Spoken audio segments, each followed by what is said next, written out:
Research পাবলিকেশনে আপনারা আসলে কিভাবে সাহায্য করছেন? রাইটিং এক্সপার্ট একটি রিসার্চ ফার্ম।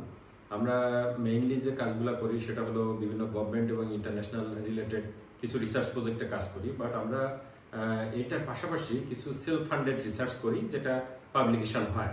সো সেক্ষেত্রে আমরা পাবলিকেশনের জন্য যারা ইন্টারেস্টেড তাদেরকে বলবো যে আপনাদের এটা কখনোই এরকম ভাবার উচিত হবে না যে আমাদেরটা রেডিমেড একটা পাবলিকেশন এবং জাস্ট আপনার নামটা বসায় দিলাম, আপনি টাকা দিলেন, টপিক বলে দিলেন। বিষয়টা এরকম না।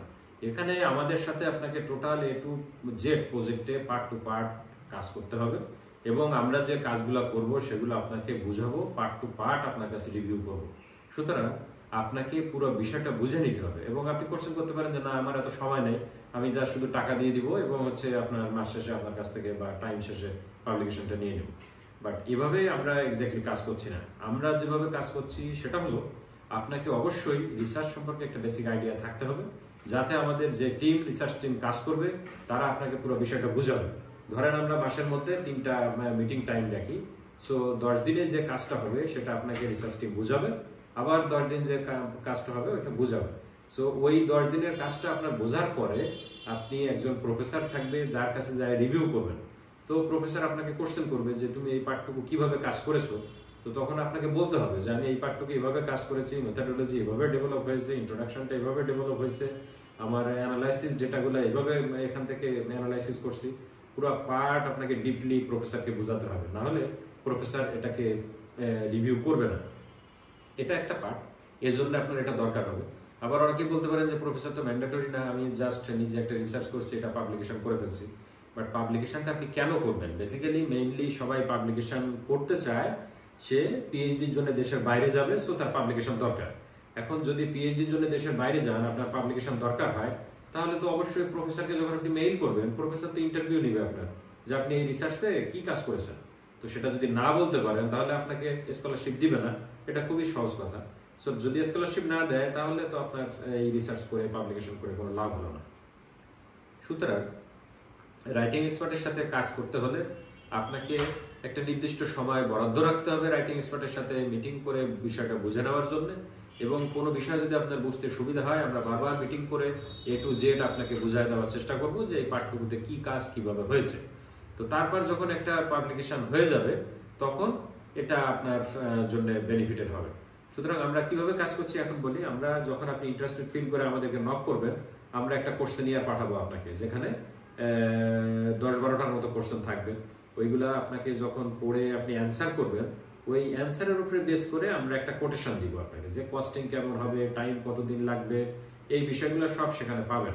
তখন আপনি আইডিয়া নিতে পারবেন যে এই বাজেটের উপরে বেস করে আপনি এক্স্যাক্টলি রাইটিং এক্সপার্টের রিসার্চ টিমের সাথে রিসার্চ স্টার্ট করবেন কিনা।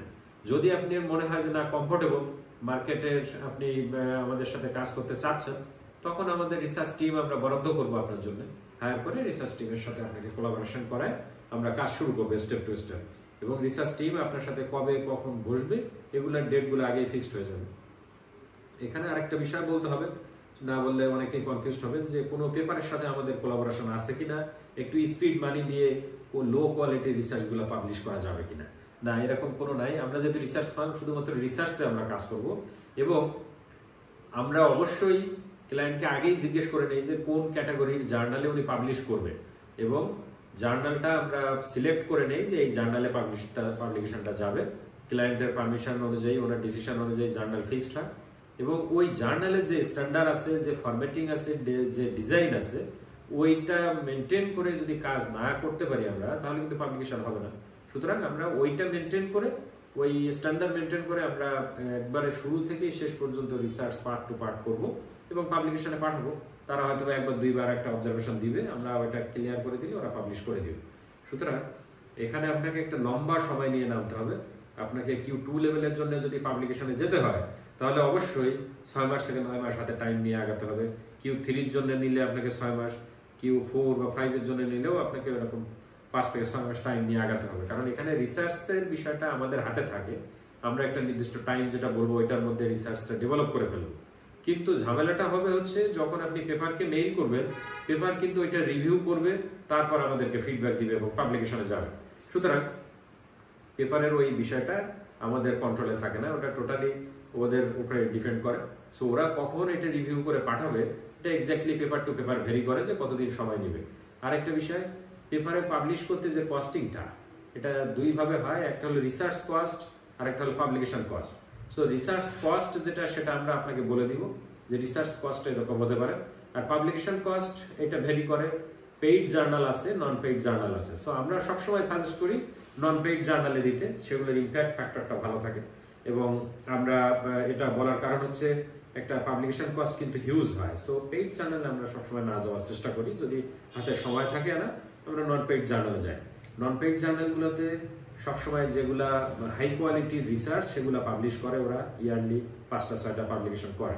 সুতরাং আমাদের রিসার্চের কোয়ালিটি যেহেতু ভালো হবে, স্ট্যান্ডার্ড হবে এবং পেপারের রিকোয়ারমেন্ট মেনটেন করে আমরা আমাদের রিসার্চটা ডিজাইন করব, সুতরাং পেইড জার্নালে যাওয়ার কোনো কোশ্চেন নেই, আমরা নন পেইড জার্নালে যাব, তাহলে ওই কস্টিংটা সেভ হবে। সো আমরা ক্লায়েন্টের কথা চিন্তা করে আমরা সবকিছু ডিজাইন করব এবং রিসার্চ পাবলিকেশনে যাব। সুতরাং এখানে মনে রাখতে হবে পাবলিকেশনের জন্য আপনাকে 6 মাস থেকে 9 মাস Q2 লেভেলের জার্নালের জন্য, Q1 লেভেলের জার্নাল আমরা একটা রানিং করতেছি, সেটা 22 মাস অ্যাবভ হয়ে গেছে, এখনো রিসার্চ ডেভেলপ করে পাবলিকেশন নিয়ে যেতে পারি নাই। সো লম্বা টাইম লাগবে। আর এখানে রিসার্চের জন্য কয়েকটা ফ্যাক্টর মনে রাখতে হবে। ডেটা কালেকশন, আমরা কোন সোর্স থেকে ডেটা কালেক্ট করব সেটা একটা ফ্যাক্টর, ওটার উপরে টাইমটা ডিপেন্ড করবে। সুতরাং এটা নিয়ে বিস্তর আলোচনা করতে হবে। আপনি অনলাইনে সব করে ফেলবেন বিষয়টা এমন না, আপনাকে অফিস ভিজিট করে আপনাকে আমার সাথে আরো ডিটেলসে কথা বলার জন্য দয়া করে অফিস ভিজিট করতে পারেন। বাট সেক্ষেত্রে একটা বিষয়, অ্যাপয়েন্টমেন্ট ছাড়া কিন্তু আমরা ওইভাবে কাউকে সময় দিতে পারছি না, কারণ হচ্ছে অ্যাভেলেবিলিটিটা কম, আমাদের রিসার্চের কাজে সবসময় বিভিন্ন জায়গায় থাকতে হয়। সো আপনি একটা টাইম স্ট্যান্ডার্ড ফিক্সড করে ওই টাইমে আসবেন এবং আমাদের অ্যাপয়েন্টমেন্ট ফর্মটা ফিল আপ করে একটা টাইম দিবেন। Thank you.